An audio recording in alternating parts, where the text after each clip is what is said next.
segment. My name is Dr. Sharon Michael Chadwell. I'm one of your hosts. Along with me is Chris Dawkins and Caleb Alexander.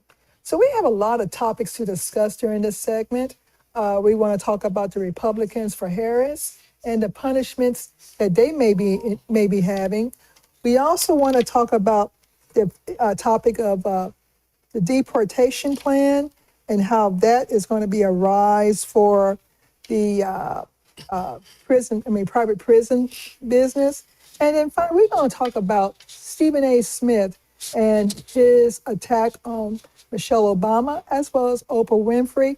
And then finally, it's not on the agenda, but we're putting it on there. What are the implications of the elections at the global scene?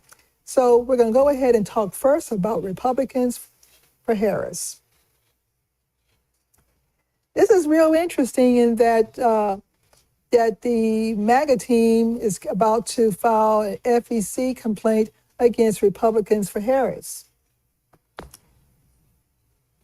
and not reporting all monies that was generated.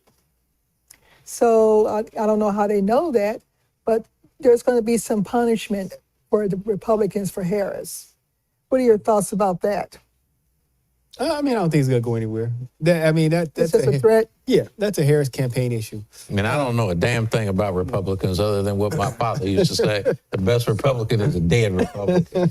I hope we don't get a hit on that one. Yeah. No, they are. It's not going to go anywhere. So they are. Don't get me wrong. They're out of the party for the most part. They're out of the party. This is Trump's party.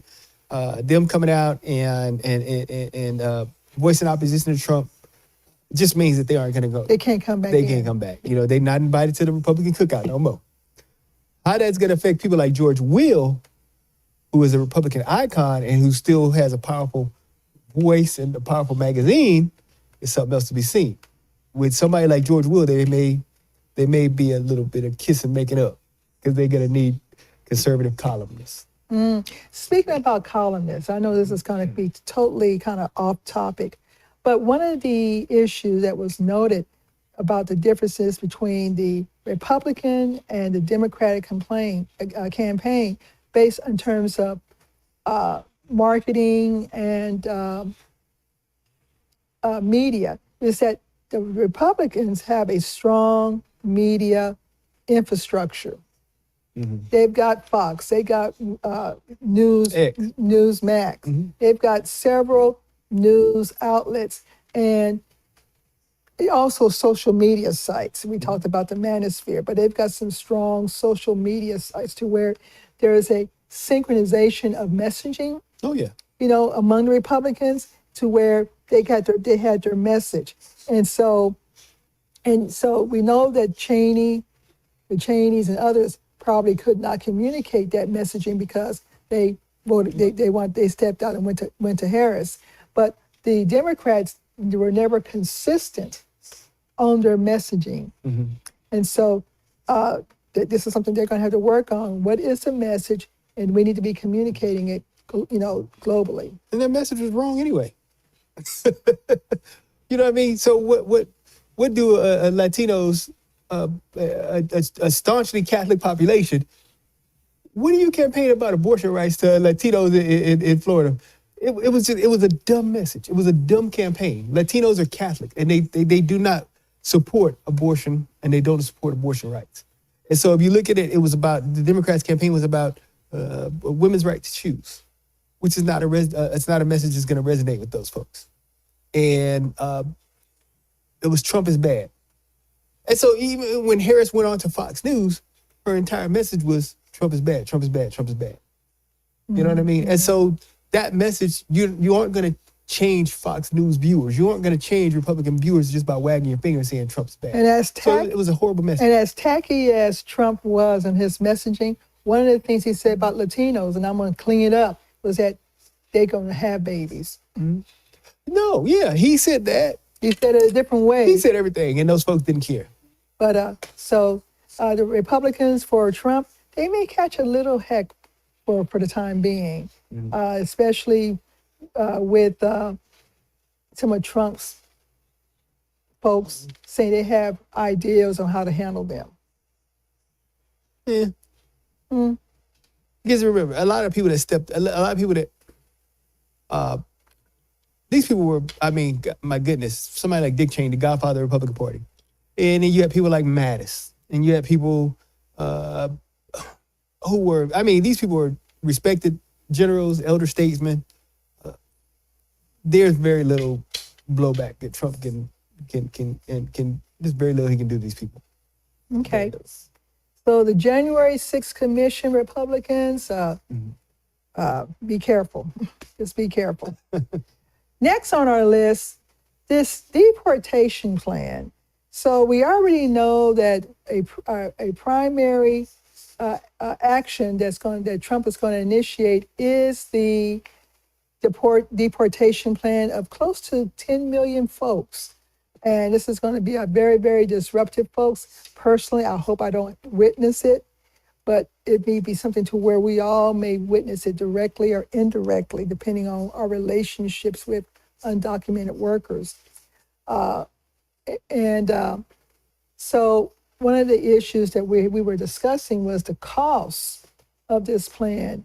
You were seeing somewhere of 88 million per year. I was seeing somewhere close to $315 billion. So it's going to be a huge, expensive undertaking. But I think a benefactor from this will be the private prison system, because they're not going to just immediately send them out of the country based on what I'm reading. They're going to put them into an internment camp. So those internment camps sound like private prisons. Mm-hmm. I mean, they may run out there and build barbed wire. I mean, it's gonna be like the Sheriff Joe Arpaio type of tent cities and that kind of stuff. I mean, but you know, they're gonna do it, and they gotta be camps that are surrounded by National Guard. Stephen Miller, this is everything they're doing is a playbook out of Nazi Germany, from the campaign messages, from the style of the campaign, from the symbolism, everything they're doing. They have an affection and affinity. Trump wants his generals to be like Hitler's generals. It's a playbook. So he wants to go down in history like Hitler. He does. And so this is the deal, though. They're going to do that. And it's going to be a human tragedy. The only thing that Latinos can do is try to plead and with the United Nations, because this is going to be a human tragedy and a movement of people on an unprecedented scale. We were 11 to 15 million people, and they can appeal to the United Nations Commission, refugees, and a lot of other commissions. Well, he doesn't believe in the United Nations. Right. Could we see NATO or the United Nations come together to form some kind of group to come to America to intervene? No. No, they're already. In fact, I've seen it on Twitter already. Yes, we're getting ready to do this. In fact, you listened to a TikTok account by the guy who's supposed to be a higher up in the administration, saying this deportation of these individuals, families, babies, kids. They're going to put the kids in cages, et cetera, et cetera, et cetera. It's going to be a glorious event. That's what they're saying. I mean, it's tragic. It's human tragedy and the separation of family. And they don't believe in birthright citizenship. So it doesn't matter if you were born here, if your mom wasn't born here, or if your grandmother wasn't born here, because this is going all the way back generations. So if your grandmama wasn't born here, even though your mama was born here, if your grandmama wasn't born here, you hit. So, but at the same time, this is my point. 40% of Latino women voted for Trump. 60% of Latino men voted for Trump. And they told you what they were going to do. You know what I mean? And they've shown repeatedly, from the day he came down those escalators and said all Latinos are rapists and drug dealers, he told you right before the election that it doesn't cost, $60,000 to bury a effing Mexican, or whatever it is. Right. Repeatedly, he's told you who he was, and you still went out and voted for him. Right. So now you get what you vote for. You get what you vote for. I'm going to sit here with my popcorn, and you're going to get what you vote for. When they come to my house looking for them, I'm going to say, them two people over there, they Hispanic. do that. You're not going to get. You're not going to get your hands dirty with that.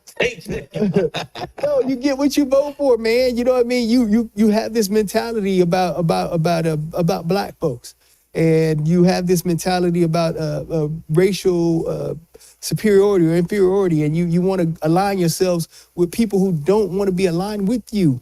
You know what I mean? And so you get what you vote for. Right. You know what I mean? That's and so right. you can't turn around and look. Every time it happens, repeatedly, every time something happens, people want to run to black folks and form some kind of alliance. You know what I mean?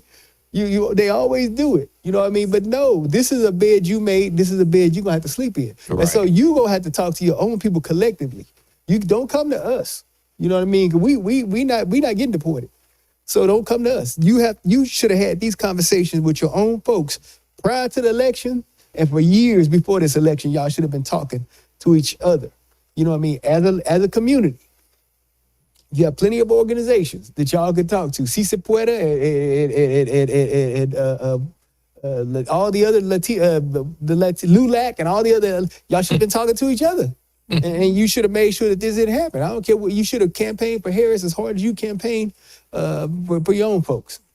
You know what I mean? So hey, it's happening. It's a tragic. I feel sorry for the kids, but at the same time, this is on you, because if Latinos would have voted for Harris, it would have been a different outcome. So my only thing about this is those families with the kids that would probably be deported as well, keep your kids close by. We don't want to see those kids get separated and sent wherever they're going to send them. So They're going to separate them anyway. yeah, you know, just try to keep your eye on your babies as much as possible. They're going to separate them. They're going to separate them. Men over here, women over here. They don't care. Well spoken from a mother.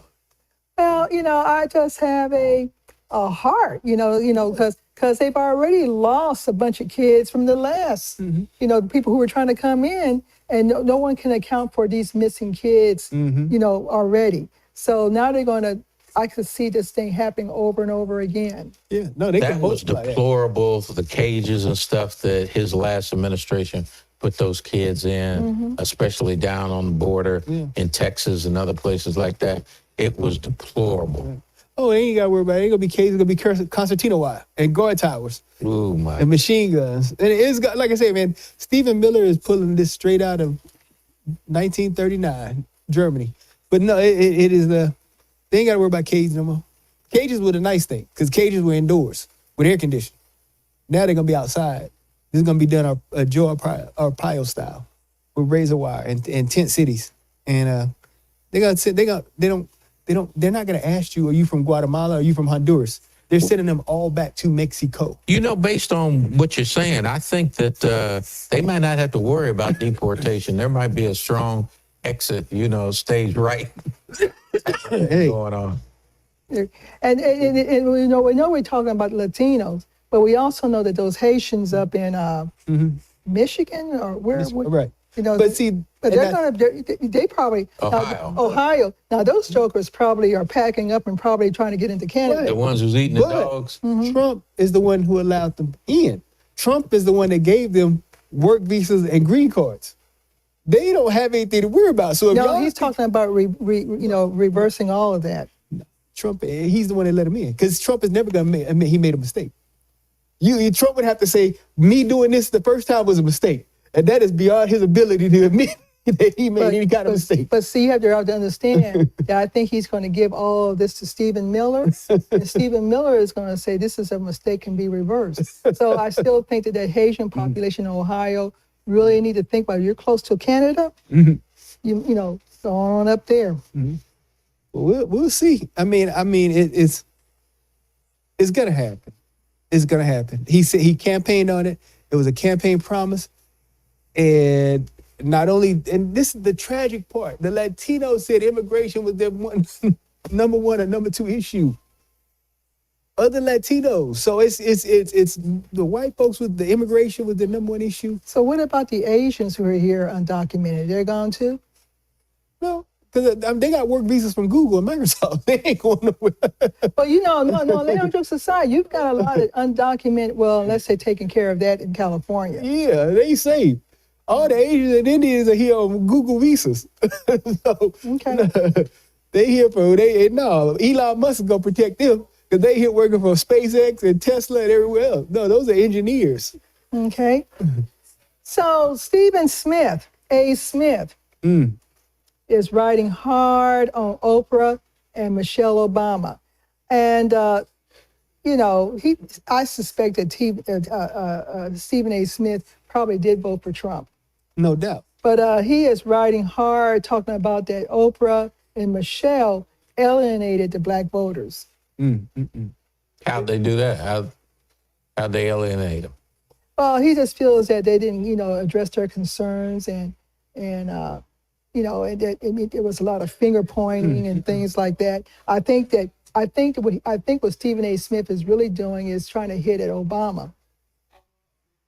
Stephen Smith needs to go back to school and learn math. Because 1 + 1 isn't 3? It doesn't matter. Every black person in the country could have voted for Kamala Harris. Right. It doesn't matter. It doesn't matter. The That's numbers correct. are not there. That's correct. Well, I think he's complaining out loud so that the spotlight's on him, Probably so he can, be put on a show. Yeah. So I think White folks, butter biscuit. That's all it is butter biscuit and coonery. And so he wants Master to know that he's down with them and they can give him another show and blah, blah, blah, blah. But Stephen A. Smith needs to coon somewhere else.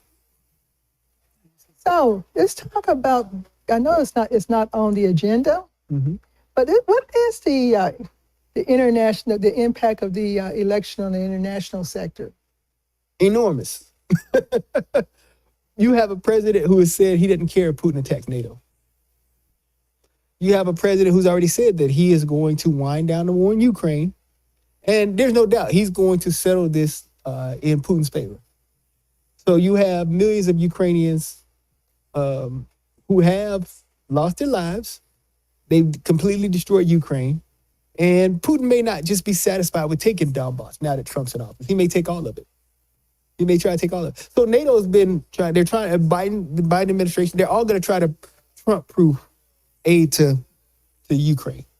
And so the war, even without America's support, is going to go on. And it's going to be hard, a lot harder. Without American money and American support, the Europeans are going to have to pick it up. And they knew this already. They prepared for it, but it's going to be a hard war. Do you think they'll do that? They'll pick it up? They'll pick it up. They can't let Putin win.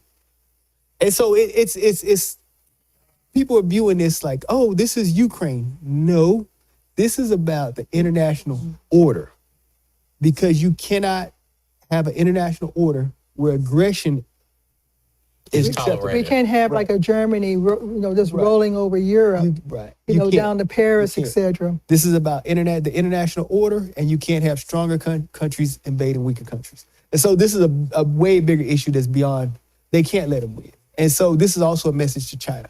So China's watching to see what happens because they want Taiwan. And so if you let Putin take Ukraine, They definitely could they're take going to take Taiwan. You know what I mean? And so they may not stop at Taiwan. Let me ask this. So if Elon Musk, wasn't he giving, what was it called, Starlight or whatever? Right. to, So they can.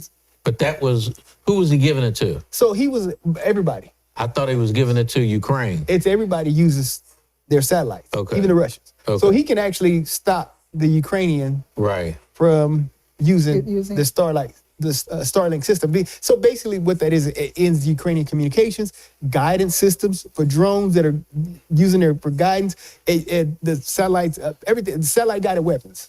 You know what I mean? And so we're in a different era of warfare now. Even some of the munitions are satellite guided munitions. You can launch an artillery round and satellite guided. Sure. So it's just, and navigation is done by satellite. You know what I mean? When you're moving armored units, they're navigating, and same thing as a car. You know what I mean? So finish with the how this impacts.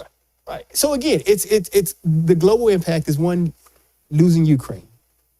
The other thing is he's already told Bibi Netanyahu, do what you need to do. So you talking about a widening conflict. You talking about they're joking. Jared Kushner made a joke about how wonderful the property in Gaza is and how they can build condominiums. Yeah, they can really gentrify it. So it's a scary situation where you are going to move a massive amount of people out of Gaza and annex Gaza. and make it Jew for Jews only and move those people to the West Bank. You have him being able to fulfill a long-term dream of being able to attack Iran. And so these folks think that gas prices are high now. You wait till there's a conflict in the Middle East, or wait, a conflict in the Gulf, because Iran is not only going to respond by attacking Israel, they're going to respond by attacking shipping. They understand how to affect the global economy. They understand how to hit back. So you think gas is high? Wait till it's gonna be $8 or $9, $10 when Israel starts attacking Iran. That's the other repercussion. The other there's, I mean, Trump is he's an isolationist, and he's going to pull back with this America First policy. He's not going to engage with the world, and so how's that going to affect us? Who? Us as America, us as black folks. America. One, it's going to further China's ambitions in the world, because the world cannot operate in a vacuum without leadership. And I think people are miscalculating how close Chinese power and American power really is. China is not far behind in America. China has the largest navy in the world. Chinese technology is not far behind. Right. China's 5th generation fighter is the same as America's 5th generation fighter. China, I'll give you an example. China has promised to spend $53 billion in Africa over the next 3 years, and to train thousands and thousands of African troops and police. China has shifted its policy in Africa to where they are concentrating on small projects. So a person in Ethiopia, the capital, Addis Ababa, can walk out at night and all the lights, the city is lit up because of China. Chinese solar panels, Chinese lights, Chinese street lights. They're garbage. The streets are clean because it's being picked up by Chinese-made garbage trucks. All the policemen are trained by China. The military is trained by China. The dam that they're using to power was financed by China and partially built by China. And so it's and the same thing is going on in multiple countries in Africa. It's Chinese projects, and it's Chinese projects that affect the lives of everyday people. Oh, I'm safe because my streets are lit up, so I can go outside. I can keep my business open later at night now because the streets are well lit, and because now we have all these Chinese trained police officers. It affects the lives of really everyday people. Africa, I keep saying it over and over again, is going to be 50% of the world's population.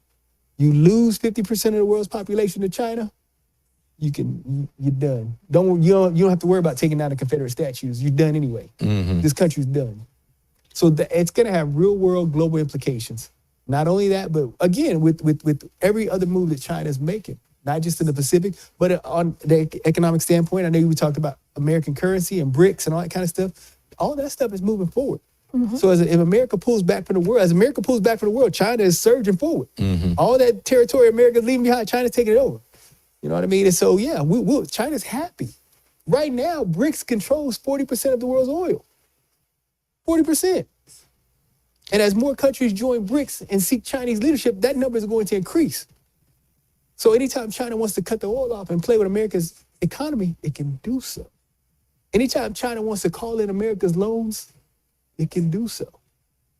America's in hot to China. Right. So, I mean, it's a game. It has, put it like this, his election has real world implications in the Middle East, in Africa, in the Pacific, with Taiwan and China, and people who are going to seek to replace the American leadership vacuum, and even in Europe. You know, one of the things I like about the three of us working, even when Fred was here, was that we started talking about international components into our discussion and how it impacts us, you know, as a Black community. But now that we're seeing this new president come in, and you start thinking about our past discussions and the implications of what was going on during those discussions, and now we're seeing this alliance, this visible alliance between Putin and Trump. You know, this visible alliance between the president, the dictator in China. It's going to be felt. It's going to be felt. Oh yeah, and we're going to feel it. if Iran, if Israel is allowed to attack Iran, we're gonna feel that at the gas pump. Black folks, we're gonna feel that. You know what I mean? And so when all the Latinos start getting deported, we're gonna feel that because the price of our rent. We're gonna feel that the price of our rent is gonna go up. So can we, when I talk about us doing things within our own self, within our own community, financially, is that going to be possible to be able to do because of the implications of those necessities that we need are going to be so expensive? Well, this is how I look at it, okay? And I'm not as fluent in international affairs as you are, but the way I'm looking at it is this. This whole administration is out there to satisfy one group of people only, and that's the wealthy. Right. So they're going to be making money hand over fist on this. They're going to be making a lot of money. Well, let me ask you this. How are they going to make money if the people cannot buy? You got to sell goods to make money. And if they can't buy it, how do they make money? Well, I can tell you this, Chris. You know what? A lot of people may not realize this. You can bet against the stock market. Right. You can make money betting against the. You can make money. You can make money betting the stock market's gonna go down. Right. So Elon Musk is gonna make money anyway. Right. That trillionaire status is going to come in here real quick. So he can make money, and I'm sure he's gonna have all kind of inside. He's gonna have all kind of inside knowledge of what's coming. Right. So yeah, he's gonna be a trillionaire because he knows what's coming because he's gonna be the one making the policies. So yeah. All we can say is this, is that I put a statement out on Facebook called Prepare for Impact. And I think that this is a time for the Black community, stop your twerking, stop your hem-hawing, and prepare for impact. Because if you look at the caste system, Black folks are on the low tier of the caste system, whether we want to believe it or not. So it's important that we come together as a community, know who is who, where stuff is and stuff like that, how to barter, because the pricing will go high. And this is not, and you know what, them folks who are going to attack us saying that we're fear-mongering, we're not fear-mongering, it's the facts. It's the facts. And this is put a reality check here. There's a company in Pennsylvania where the workers were expecting Christmas bonuses, who were told that they're not getting Christmas bonuses because the leadership of that organization have to stockpile supplies because of when the tariffs, they wouldn't be able to afford it when the tariffs hit. So it's time to really think about what you want versus what you need. Also think about who you want versus who you need. And I know in closing, and I know Chris, he says this often though, about leadership, about Black leadership. And I think that the Black leadership that we need to turn to are the Black academics out there. And there are a lot of them. There are a lot of people who understand social policy. There are a lot of people that understand economics. There are a lot of people, and they get together and they have these policy forums all the time. You know what I mean? I was on a wonderful policy forum the other night that talked about what we need to do. And it was also about a little bit about post-election, the way forward post-election. And you have these people. You have Abraham X. Kendi. You have people like Professor Muhammad. I mean, it's so many people out there. Excuse me. Who can lead, who can step up and who can lead these discussions. We need to have a discussion like we're seeing. We need to have a discussion with each other, like an honest, open discussion with each other about how we move forward as a community. And I really feel this now, being a Christian. Now I'm talking to the Black churches now. The Black church is going to have to really rethink what's necessary. Do we have to have all of these days? I really think that the Black churches need to think about how to take some of that space and whatever money that they were going to spend on these events and take that money and start building schools. Yeah, they definitely, they have a role to play. And that it is through schools. Black academics have a role to play. Like I say, they have their expertise. There's plenty of Black millionaires that they have their role to play. And creating Black economic opportunities found in Black companies. You know what I mean? There's no reason there's not a Black Nike or a Black Sean John or a Black Tesla, or you know what I mean. There's absolutely no reason in this day and age there is not a Black car company. None. So it starts with us talking to each other in a serious way, in a very, very serious conversation about us, about our community, and about the way we need to move forward. So that being said, a couple of things I want to talk about before we head off. This is our newspaper, Black Life San Antonio, and you can get it online, or you can get it at HEB or at the public, some of the a couple of the libraries and gyms. I know is another location. Gyms. So this is another way for us to strengthen our communications. You know, pick up a paper. This is free. The other thing we want to talk about is this book right here, huh? Even this, if you have topics, right, write to us. So all of our email addresses, the email address of the newspapers in here, if there's something that you want to talk about that deals with our community, write to us. We'd be happy to take up on it, right? Do any of you know the website where they can log on? Because we're talking to some people who may not be in the general locale to be able to get that. So but we want them to still be able to see, and because the articles are all kind of nationwide issues. So they could do, is it Avista Products, right? And blacklifetexas.com, Avista Products. Yeah, blacklifetexas.com, I think is what it is. And then I know it's Chris at Black Life Texas, and it's Sharon at Black Life Texas, is it? And then I know mine is Caleb at Black Life Texas. So you can write to us if you have anything that you want to cover, or any topics that you want to discuss, anything that's important. Any issues that are important to the community. And this paper also talks about different events and different issues that are important to our community. And so this needs to be one of our focus points. Our method of communication, it definitely needs to be. So definitely grab the paper, and we invite your participation in it. And finally, my partner over here, he has a book out here called The Colonization Democracy. Now, that's the name of the book. I'm gonna let him go into further about it. But it's an excellent book, and I'm so proud of him because he listened to my feedback. But you want to go ahead and talk about this? Okay, yeah. So basically, it is about it's about democratic governance, which I probably could have wrote this about the U.S., but it was about democracy. But this is about democracy and democratic governance in Africa, and it basically talks about, half the world's population within the next 75 years cannot live under an undemocratic system. And so these are just innovative ideas about how to strengthen democracy, and just solutions about just ways to go forward. It's about how the diaspora can get involved. And it's about how this affects us. And so it's a really important book. I definitely want you guys to pick it up, grab it, leave a review, give me your opinion on it. But again, where can they get it? They can go to Amazon. Okay. Just grab it off of Amazon.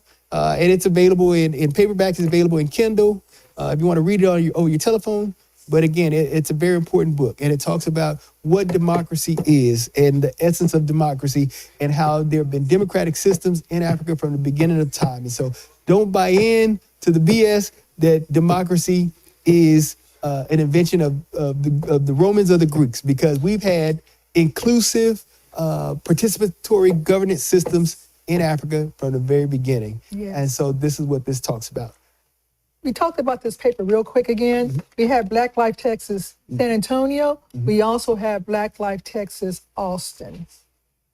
And with that being said, we want to thank you to listening in on us on Contemporary Black Voices, our Hot Topics segment. And with that being said, we're telling our stories our way. You don't keep doing it, huh? You don't keep doing